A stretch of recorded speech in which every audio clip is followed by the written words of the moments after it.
speaking about, if I'm correct, how work is part of Avodas Hashem. Yes. Okay, thank you, Mom. Thank you for introducing.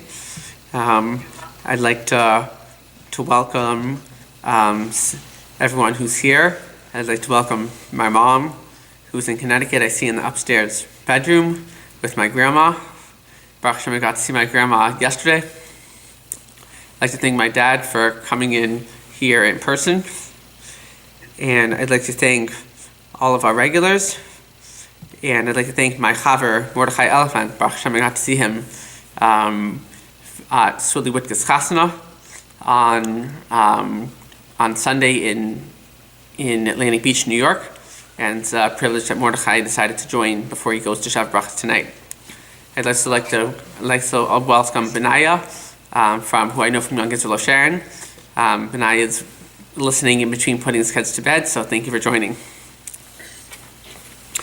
Okay, so I'd like to begin by talking about some perspectives of working. The Shulchan Aruch in Siman Kuf Nun Hey and Kuf Nun Vav tells us that there are 4 steps. There are four steps to our morning routine. 1 is davening Shachris. 2 is eating breakfast. 3 is learning Torah. And 4 is going to work. So we can think about some of these activities about how they can be meaningful. Certainly, davening to Hashem, that Hashem is listening to our tefillos, is meaningful. Eating breakfast, if we remember what Rabbi Beer, who we'll speak about more later, taught us in Cheshvan about eating mindfully and enjoying the food on Shabbos. I spoke to Rabbi Miller, who used to be the Rav Eitz Chaim, and I was there the Shabbos, and he said, it's a chiyuv, it's an obligation to eat mindfully on Shabbos, but during the week it's just optional. So if a person eats breakfast mindfully, thanking Hashem for the food, that could be meaningful. Certainly learning Torah, understanding the words of Hashem could be meaningful. But what about the last stage, going to work? Is that something that a person can derive meaning from? I'd like to, is that David's iPhone, is that David Kaziv? I think that's David. No, it's David Weiss. Oh, David Weiss. Thank you, David, for coming. David's one of my chaverim from Woodmere, from the 5 towns. It's a privilege that he was willing to join. So something we can think about is working a separate portion of one's life, meaning a person has this portion of serving Hashem and then a portion of working, or is working part and parcel part of one's Avodas Hashem. Rabbi Beer poses the following question. After an uplifting Shabbos, and we can think about what Shabbos is, what Rabbi Beer told us in Cheshvan, how Shabbos is focused on what's true and meaningful in one's life, the true values. So how can a person go to work Monday morning with zrizas and be eager to accomplish his task and not feel like it's a slog or it's some sort of a dichotomy from what he achieved on Shabbos? So I'll begin by quoting from my Yeshiva of Moshe Zev Katzenstein. Rabbi Katzenstein says, I asked him, what value does one have in working? And one answer he gave was with the money that's earned. For example, if a person works and earns money and therefore is able to support himself, his spouse, his children, and they're able to be mekayim, to fulfill many mitzvos and learn Torah, this adds value to work. Certainly if a person is giving tzedakah, supporting Talmud Torah, supporting Torah study, donating to a shul, this can also add value to one's work. So I'll now quote from a sefer that Rabbi Beer, Rabbi Naftali Beer, the big 2 zeros. He has 20 questions that he came up with, and Rabbi Beer gives questions and answers to these questions in life. And one section he writes is about working and what is one's approach in pursuing a parnasa. I'd like to welcome my brother, Mr. Ben Monat, joining from Belchertown, Massachusetts. It's a big privilege that Ben decided to join us tonight, and Be'ez Hashem will be quoting from Ben later on in tonight's session. And also welcome Mrs. Rudensta. Thank you. Welcome. Thank you. Thank you. And who is joining from the 404 area code? Kalman Warga. Okay, thank you, Kalman, for joining. Kalman is one of my chaverim from the 5 towns, and Kalman has been working for about 2 years, and it was very nice to see Kalman at Surely with Kaskasin on Sunday night, and it's a privilege that he decided to join us tonight. So Rabbi Beer, the Rosh Kol in Boston, wants to propose that working is not just a separate piece of one's life that maybe he can derive value from if he uses the money properly, but that actually through working and going to work and what one achieves in pursuing a parnasa is part of his Avodas Hashem. He gives a few areas. First area is that when a person works, he's developing his capacity to give by providing his customers or people who he works with some sort of a useful good or service, or by being some sort of productive piece in the supply chain. Then he's eventually giving to some person some useful item or service. This is one way of emulating Hashem, because Hashem is a tova mitiv. Hashem is giving. Another area is patience, that a person develops is one of his midos of patience. Now, my grandfather, my mom's father, Mr. Harold Leon Brainin, who my mom has spoken about in the past on a sip of Torah, he exercised this midah of patience, because when his customers would go to him for pharmaceuticals, he would always explain slowly and carefully what the instructions were of the drugs, and even if he needed to repeat it a few times, he would always be willing to repeat it. He exercised this midah of patience. Third is utilizing our creativity. When a person uses creative talents for the good, for productive, to help other people, this is another way of emulating Hashem. I'd like to open it up to anyone who would like to comment if you've seen any examples of some of these areas in your own work or your own life, or if there's anything you'd like to share. I remember you telling me your father, as a pharmacist, had that similar trait that my father had of patience. He did. Yes. Yeah, even with children. If he used to like to make things out of scraps for kids, and he had such patience with them. But, the other thing is, I think working enables you to be a good Avodah Hashem, because if you don't work and you don't have sustenance, which work is really for, you just can't do all the things that Hashem would require of you. You'd be weak, frail, and you could do very little of the mitzvot. Right. Thank you, Mrs. Rudenstein. And I think that's a chiluk of like what we were saying earlier from Mekatzin, that a value a person has in working is that it can support a Torah lifestyle. As the famous Mishnah Avos says, Ein Kemach Ein Torah, that if there's no flour, there's no Torah. Now, I'd like to discuss the fourth area Rabbi Beer discusses, and this is the one we'll spend the most time on, Be'ez Hashem. We're familiar, the Gemara in Shabbos has several questions that a person's going to be asked in the Olam Ha'emes, in the world of truth, and one of them is, Nasata be'emunah. Did you do business honestly? That's the first question that's asked of a person in the Olam Ha'emes, in the world of truth. Did you do business honestly? Now, Rabbi Beer says, he expounds on this, and he says that there's really two additional questions that Nasata be'emunah is. One is, did a person realize that Hashem is his partner? Did a person realize that Hashem is his partner in work? For example, we find in the Torah by Yosef Atzadik, the Bitachon Hotline brings that Yosef Atzadik, when he was Shem Shemaim Shagah B'Piv, he felt like he couldn't lift a finger without Hashem's help. He needed Hashem's help for everything in his life. That's why Yosef Atzadik was constantly quoting and referencing Hashem in his speech, as we find in the Torah. Rabbi Katzstein told me that one challenge for a working person is to recognize that the parnasa is from Hashem. because a working person is going out and physically doing labors, and he could be inclined to think that he got the money because of his own work. But really, an asayon and a challenge for a working person is to believe that the parnasa is coming from Hashem, even though a person is putting forth the shtadlus, putting forth the effort.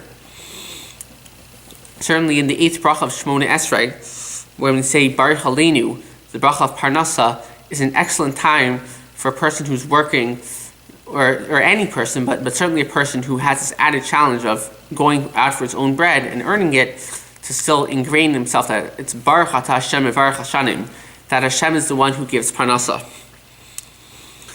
Rabbi Beer quotes the Drash Duran on Devarim Parak Ches Pasuk Zayin, famous pasuk, that the Torah warns against the following approach that one might have: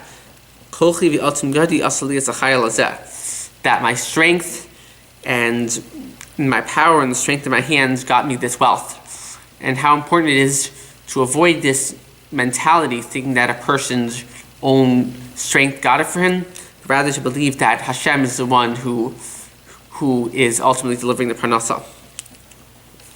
Rav Moshe Feinstein in Darash Moshe, he says that the Asaras Adibros established Hashem as a Kol Yachol. Throughout Sefer Shemos, we saw the Esser Makos, the 10 plagues, then Kriyas Yamsuf, splitting of the sea, and the whole Maimon Har Sinai, the establishment of Har Sinai, the events that happened at Mount Sinai, and these demonstrate that Hashem is the Kol Yachol, is fully in charge. Then after that, we have Parshas Mishpatim. Parshas Mishpatim is all the parsha of interpersonal relationships and working in business. So Rav Moshe says that once we've established from the Asaras Adibros that Hashem, from Sefer Shemos, that Hashem is a Kol Yachol, that Hashem is fully in charge, then a person can go out to work Parshas Mishpatim, and he won't feel the need to cheat or steal, because he'll know that Hashem is the Kol Yachol, Hashem is fully capable of finding parnasa, and he doesn't need to cut corners in order to earn his bread.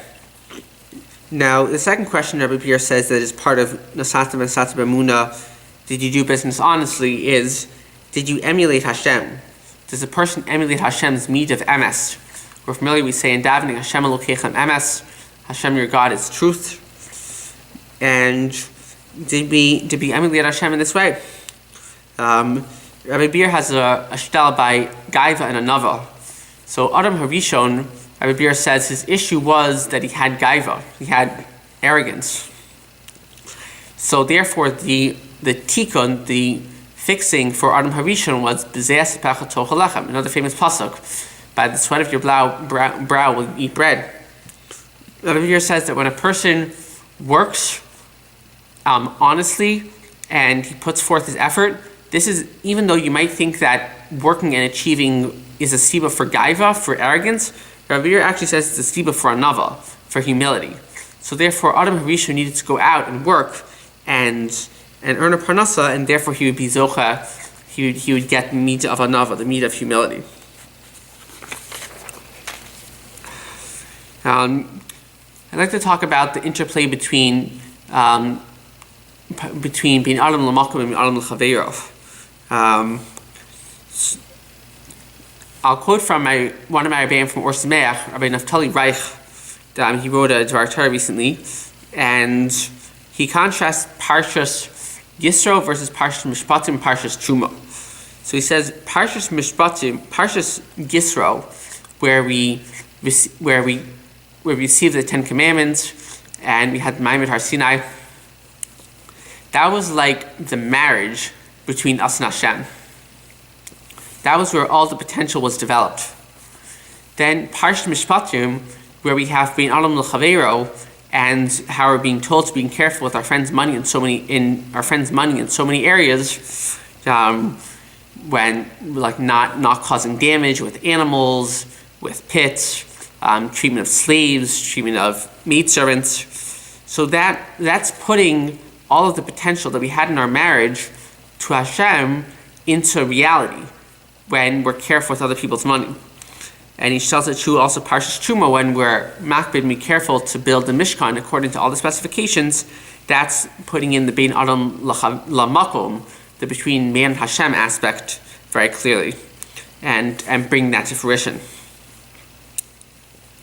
Parsh Mishpatim is where we put all the inspiration, like we spoke about earlier from Rav Moshe, all the inspiration from Sefer Shmos of the 10 plagues and the splitting of the sea into the mundane, into the treatments of the lowest people in society and our fellow man. We put the inspiration of Sefer Shmos into the grub, into the mundane. Rashi, in the beginning of Parsh Mishpatim, says that the Sanhedrin was Eitel the Mizbeach, or the Mishkan. The Sanhedrin, the place where law of the marketplace was adjudicated, was next to the Mizbeach, the altar, or the Mishkan, the tabernacle. I was speaking with some of the Talmidei Chacham of Boston about this Rashi, Rabbi Chanan Fontak, Rebbe of the Masifta of Boston, and of Milo Horowitz, the son of the Boston Rebbe. They both gave me a certain mahalach about this Rashi. But I'll say over the mahalach presented by Rav Gedalia Shor in the Archel Chumash. Rav Gedalia Shor says that really the Sanhedrin and the carrying out of business law and the Mishkan or the Mizbeach, where Bein Adam Lamakom, where between man and Hashem is carried out, is really one entity. It's really all the same.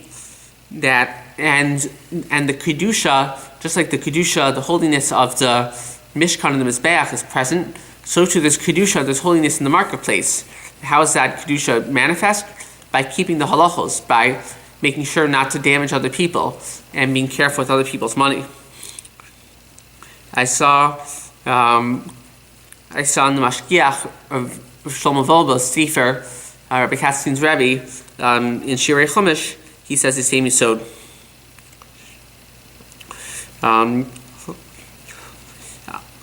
I'll quote from Rabbi Kalamer, Rabbi Baruch Kalamer, the son of the famous Rabbi Yehuda Kalamer from West Hempstead, New York. So my Rabbi Baruch Kalamer told me a teich of a medrash from Rabbi Yisrael Salander. The medrash says that Chanoch, who was a shoemaker, one of the early figures in the Torah, was Miyachid Yehudim. Now, the Hasidim say that Chanoch was Miyachid Yehudim because he actively thought about Hashem in his work. Like while working, he was thinking about Hashem.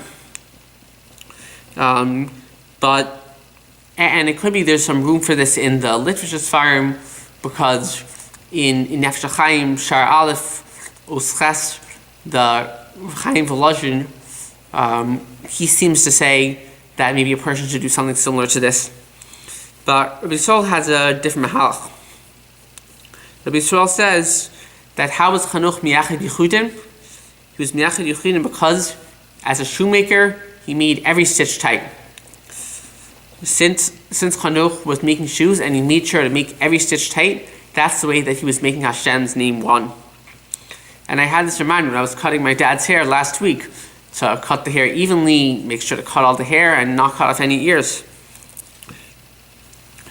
The marketplace is just as regulated as the Mishkan.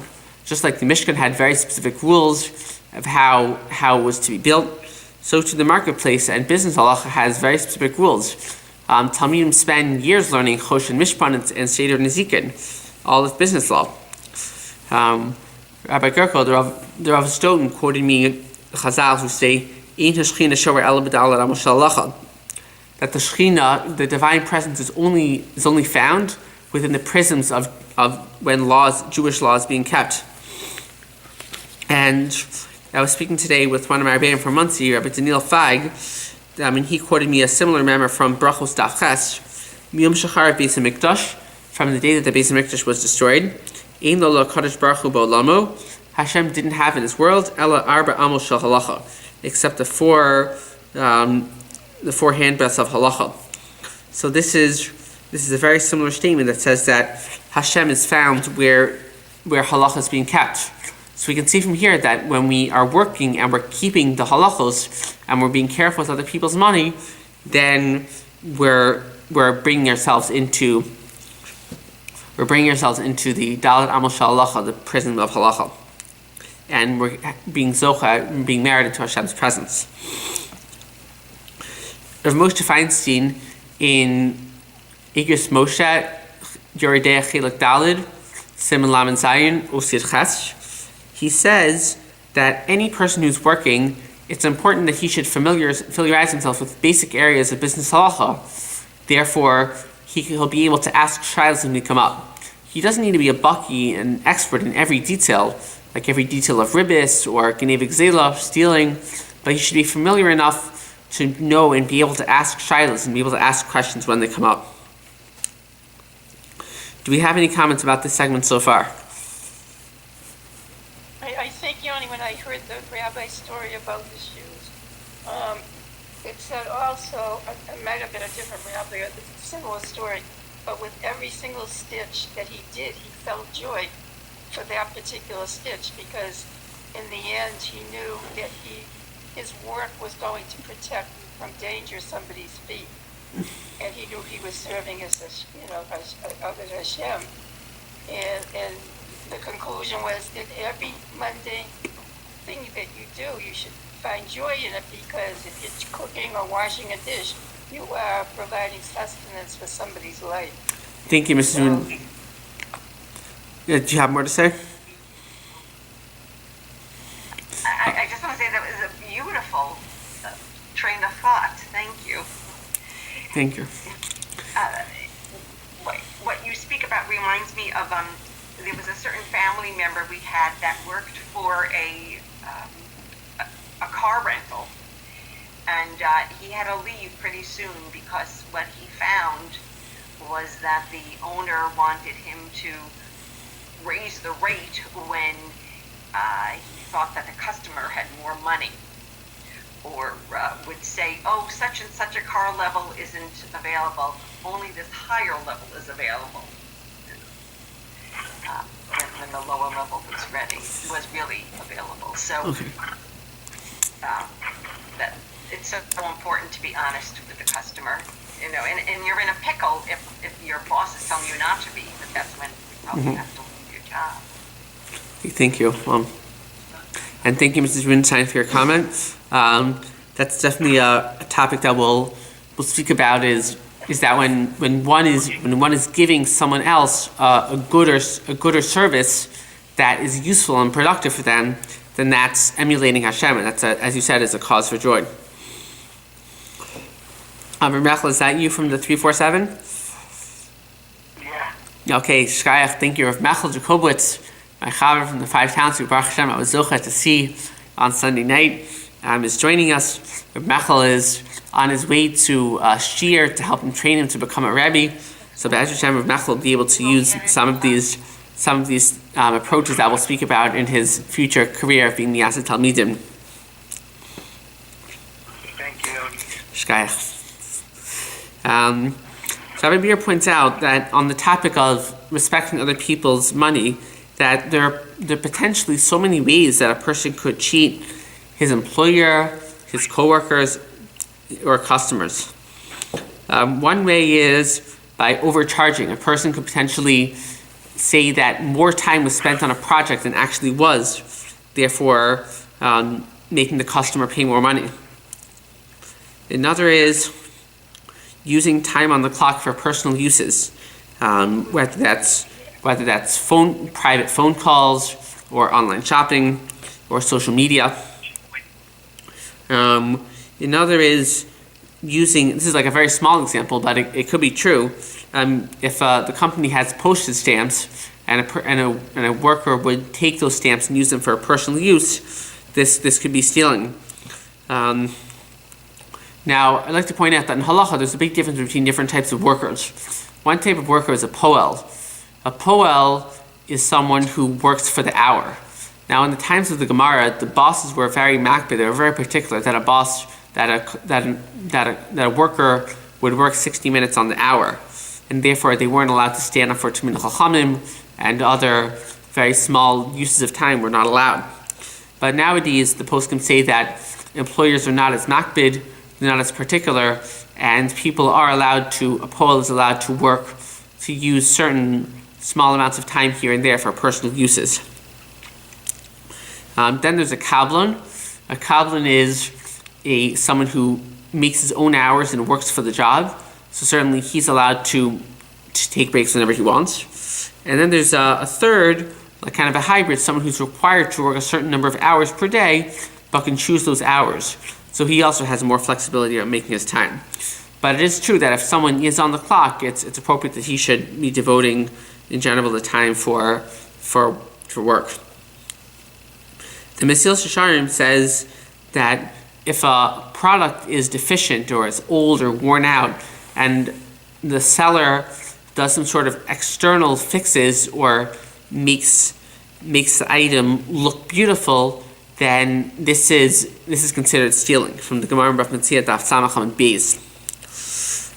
However, if a product truly is worthwhile and valuable, and the seller just brings out the true beauty in the product, this is permitted. On the topic of postage stamps, it's a handle in halacha. It's discussed if Gneva Gzila Pachim Sheva Prutza is considered Gneva. Is it considered stealing if a person steals less than a Prutza? I spoke to Rabbi Shabbos, the posik in Muncie. He says that 10 cents is definitely a Sheva Prutza. So a postage stamp, which is worth 49 cents, is definitely more than a Sheva Prutza, and therefore stealing a postage stamp would be stealing according to all opinions. The Mesil Sharim points out that whether stealing time or stealing items is the same thing, and both are permitted, both are prohibited. And he says that having a emunah, belief that Hashem is a kol yachol, that Hashem is providing for him, that will enable a person to be omid in nisayon, will stand up to the challenge more easily. Does anyone have any comments or examples for how we may need to be careful about stealing either time or money when we're working? Just as a social worker, you can't afford not to listen, because so much of the work of counseling is understanding what the person's saying and in between the lines as well. So it takes a lot of concentration. That's what I'm saying. I wouldn't ever think of not doing that. Okay, thank you. Yeah, you're welcome. Okay, Machal? So there's one question that's not directly, but what about if somebody else would be calling somebody during their work hours? Do they have to consider they might cause them to stop on the course of phone call, or would you have to? Yeah, Rebecca, I don't think that's the caller's achrayus, because there's so many different types of work arrangements. As we mentioned, there's a poll, there's a kablan. So I don't think it's the onus on the caller. If I think it's not lifnei iver. If the listener has to work, he could just say I can't listen, or he cannot pick up. I don't really think it's a problem to call someone while they're at work. You ask him? I hear. Okay. We're familiar in Sefer Bereshit with Yaakov Avinu, his work with Lavan. Even though Lavan was totally out to steal him and cheat him at every interval, but Yaakov worked totally scrupulously and honestly. Not only did he keep the Mikra Hadin, he worked during the day while it was hot, he worked at night when it was cold, he didn't sleep much, and when there was a loss to one of the animals, he would pay for it. And he even practiced Hasidus, because when an animal was not his fault that it got lost, he would still pay for it. Rabbi Beer brings a medrash that Yaakov Avinu's work was on a higher madrega than the Torah of the Avos. And this is a hard statement to understand, but the medrash says that Yaakov's work was on a higher madrega than the Torah of the Avos. I think the pshat is, like we say in the Mishnah Avos, Parak Aleph, Mishnah Yitzayin, V'lo medrash v'ikr ela ha'meisa, that it's not the learning which is the primary, but rather the acting. And similarly in Avos, Parak Dal, and Mishnah Vav, the Mishnah brings out that Lomod Amanas Lasos, that learning on account to do is on a higher madrega than just learning. Yaakov Avinu was someone who's Yoshev V'cholim.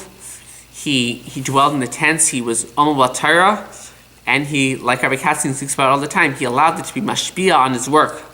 And he allowed it to impact all areas of his being.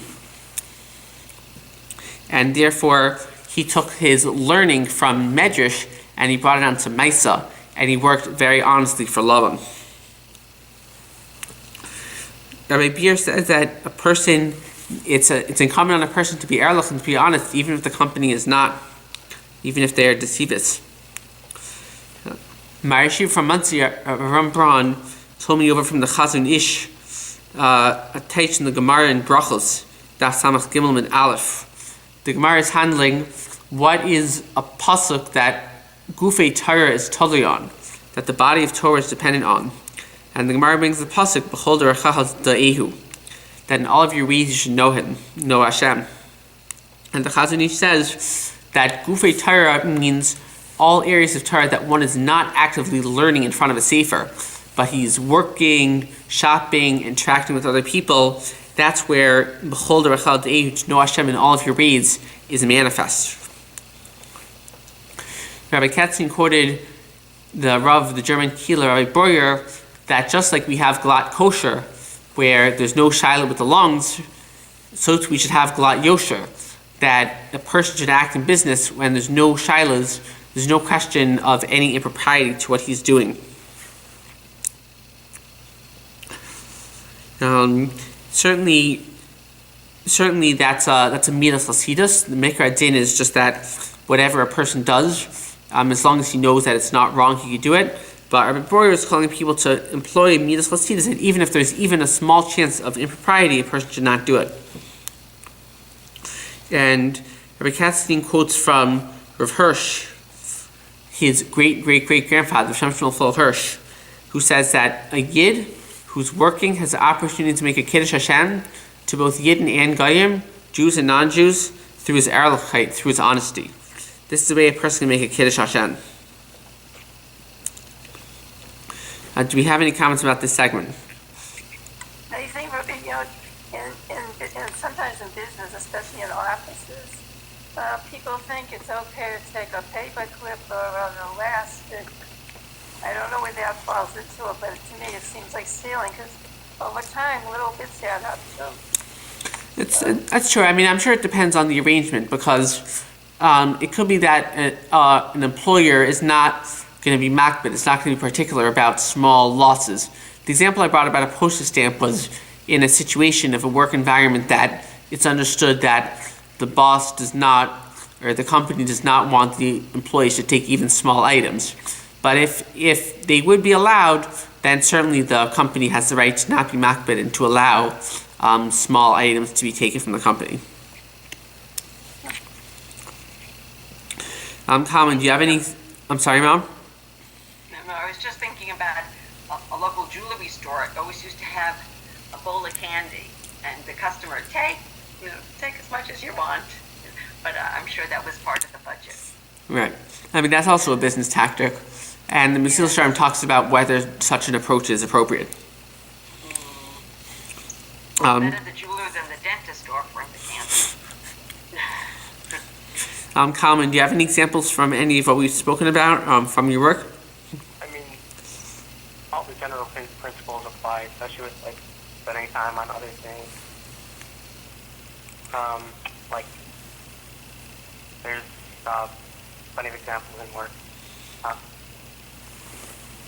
There are fewer, being an accountant, there are fewer opportunities than you think for stealing money. But there are plenty of ways to cut corners, even if it's not actually changing about the money. You can cut corners in your work or do other people.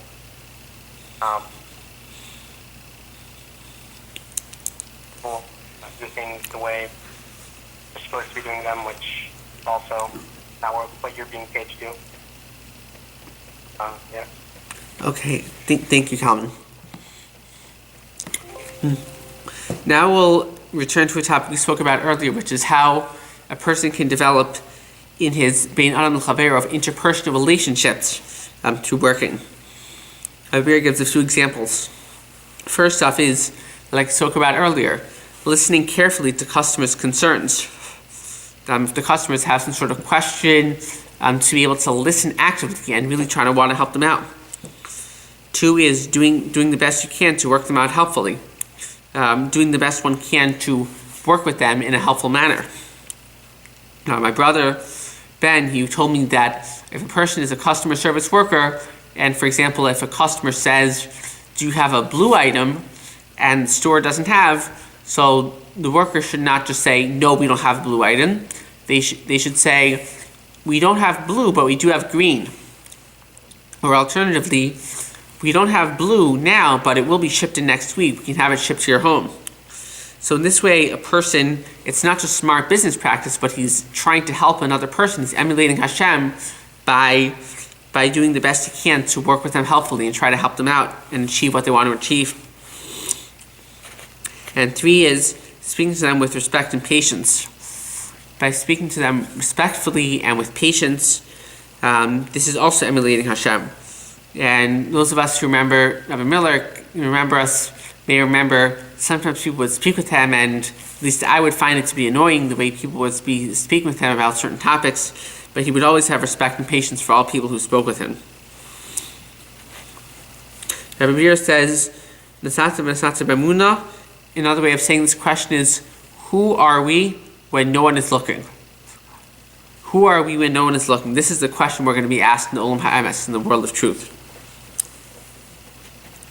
Rabbi Meir says a story of someone who he feels emulates Hashem. He says the sanitary worker, the garbage man in his neighborhood in Boston, what he observed is that the garbage man would hoist the garbage onto the truck, and then if any of the garbage fell on the ground, the worker would personally step down from the truck and pick it up. Rabbi Meir felt that this worker is emulating Hashem because he didn't pick up the garbage to impress anyone or to please anyone. He just did it because he felt this was the right thing for him to do, and it would be helpful to the homeowners that there wouldn't be garbage on the street. This is emulating Hashem in doing an honest act, and not for public acclaim. Rabbi Meir also says that if a person says hello and how are you with sincerity, this is also emulating Hashem. And even if a person's job is boring, then but it's still very important for the person to maintain a pleasant disposition with all people. What was that last sentence? That it's important to maintain a pleasant disposition, to be amicable with all people, and to say hello and how are you and show interest in others. This is something that Yosef Atzadik did. The Bali Mosher say that when Yosef Atzadik asked the baker and the butler who were in the pit, what's wrong, it's because Yosef Atzadik noticed something about them. He was attuned enough and tapped into Ben Adam L'Chavero that he noticed what was wrong with them, and he felt the interest to ask them what was wrong, as opposed to a self-centered person who only focuses on themselves and won't notice what other people are doing or what they're like. Rabbi Meir quotes the Ramban, who brings down the Mechilta, who's on B'Shalach Parak Tesvav Pasuk Chavav, and the Mechilta says, anyone who's nosi v'nosi b'emuna, he deals with business honestly, like we spoke about earlier. And he gets along well with people. People look favorably to him. It's considered like someone who's mekayim the whole Torah, someone who fulfills the whole Torah. Now, I think the reason for this is like what we spoke about in El from the Rambam, that the 2 elements for making a Kiddush Hashem is dealing business honestly and having a pleasant disposition with people. These are 2 of the elements of making a Kiddush Hashem, and Kiddush Hashem is doma to the whole Torah. The Kli Yakar has a very nice word about a topic we were speaking about earlier, about the Sanhedrin being Eitzel Mizbeach. The Kli Yakar says, what's the connection of the Sanhedrin and the Mizbeach? He says, the Mizbeach, we may be familiar at the end of Parashat Yisro, we have the mitzvah to go up a ramp on the Mizbeach. We don't go up steps. And what's the reason we don't go up steps? Because the pasuk says we're Megala Erva. Rashi explains that even though the Kohen is wearing long clothes and going up steps is like a very slight revelation of skin to the Mizbeach, and the Mizbeach is an inanimate object, nonetheless, we're very careful and sensitive to avoid offending or insulting the Mizbeach, and therefore we go up a ramp where we are not Megala Erva. We don't reveal any. We're not Megala Erva. We don't reveal any skin. So to the Sanhedrin, which is Eitzel, which is next to the Mizbeach, we remember that the Sanhedrin is Eitzel and Mizbeach. We remember that when we're dealing with other people, again, the Sanhedrin is what carries out law between man and man. When we deal with other people, we should make those same sensitivities we had with the Mizbeach. We should maintain them when we're dealing with other people, and therefore we'll keep the message of the Mizbeach alive when we deal with other people. Does anyone else have any examples of people who are emulating Hashem when they're working? Just going to say the president, hopefully whoever guides our country is thinking of our country and what's best for the people, what's best for the country. Very nice. Yeah, we just had Lincoln's birthday and George Washington's birthday. I think they're remembered for caring about the country and doing what's right to give us freedom.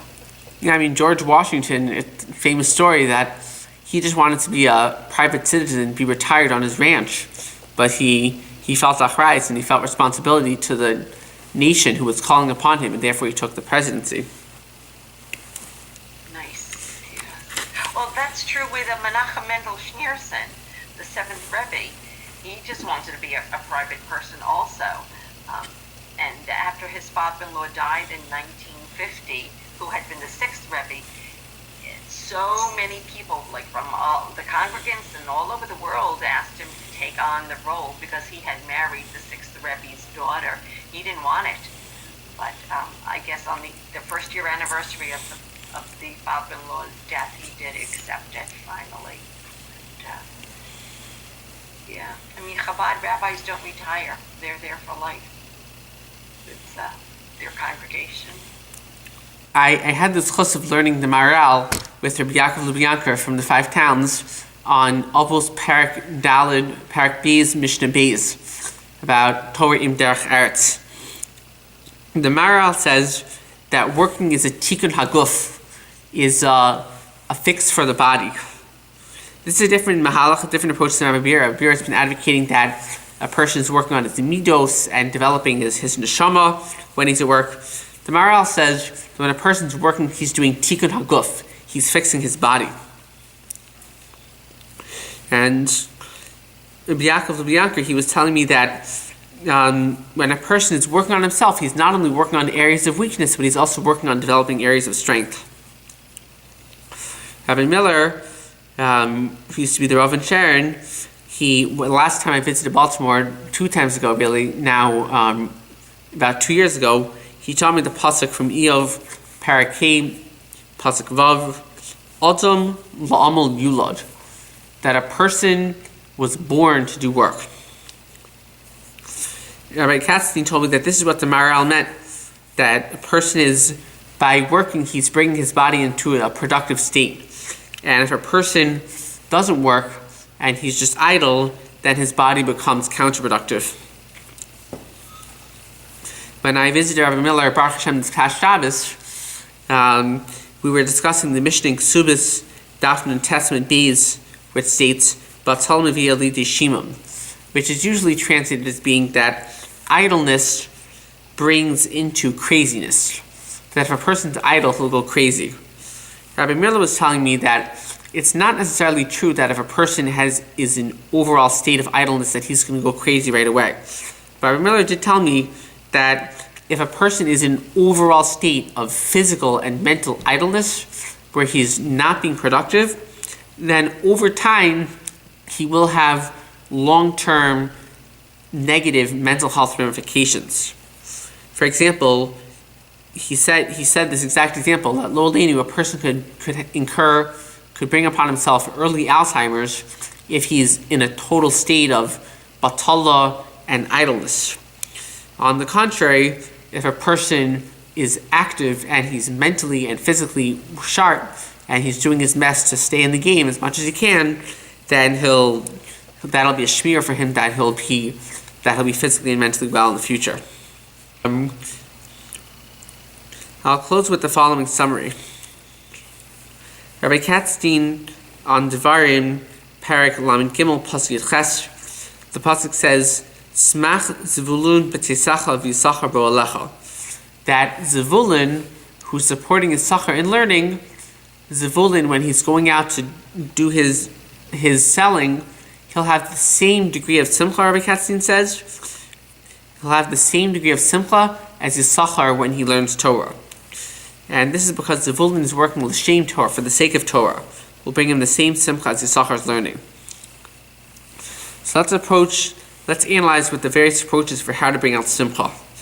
So one, we talked about if a person works and he uses the money to earn for Avodas Hashem for himself, his family, or other people in Klal Yisrael, this could be a siba for simcha. A person realizes that he's working and he's helping support and facilitate Avodas Hashem, service of Hashem. This can be a great cause, a great feeling.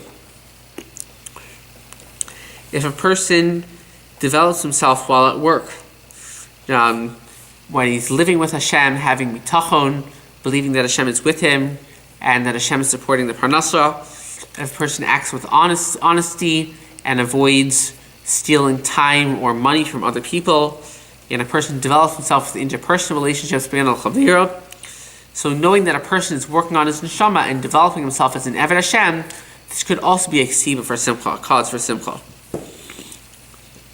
And third, if a person realizes that when he's working, he's makayim the pasuk Adam lo megdulod, that a person is doing what he was born to do, then this could also be a cause for simcha. Do we have any comments about this segment? Yoni? Yes, Dad. You want to come to the computer? All right, my dad is going to come to the computer.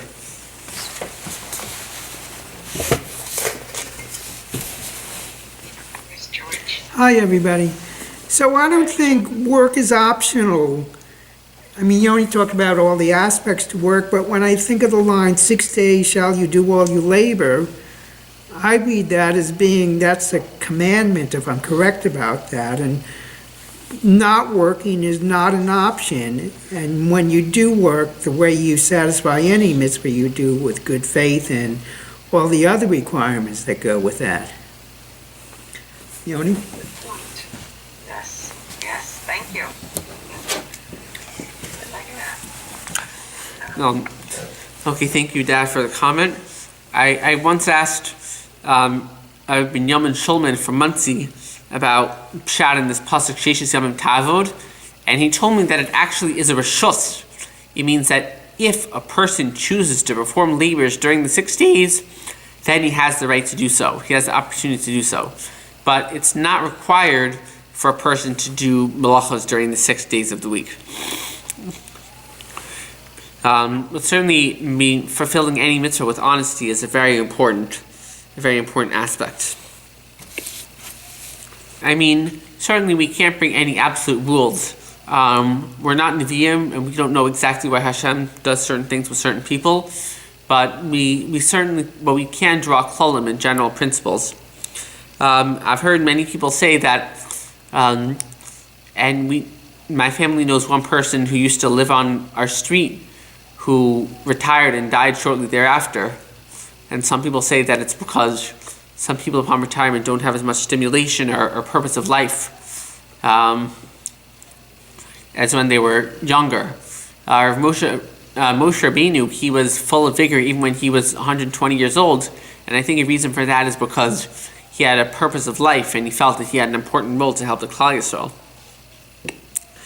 So maybe Zoche to answer Nosi v'Nesati b'Emuna in the affirmative, that we, yes, are doing business honestly. We're living with Hashem, and we're treating other people respectfully, and we're working on our midos, and maybe zocha to experience simcha, not just when we're in shul, in yeshiva, like the Shulchan Aruch talks about in the morning when we're learning, when we're davening to Hashem, when we're learning Torah, when we're eating mindfully, not just when we're doing these activities, but also when we're in the marketplace, when we're working, carrying out our business activities in stores, then maybe zocha to have the same degree of simcha and fulfillment when we're serving Hashem in the shul, in the yeshiva, in the places of perceived holiness, and also when we're in the mundane and we're bring Hashem into our everyday life. Maybe zocha to experience simcha in all areas. Thank you everyone for coming.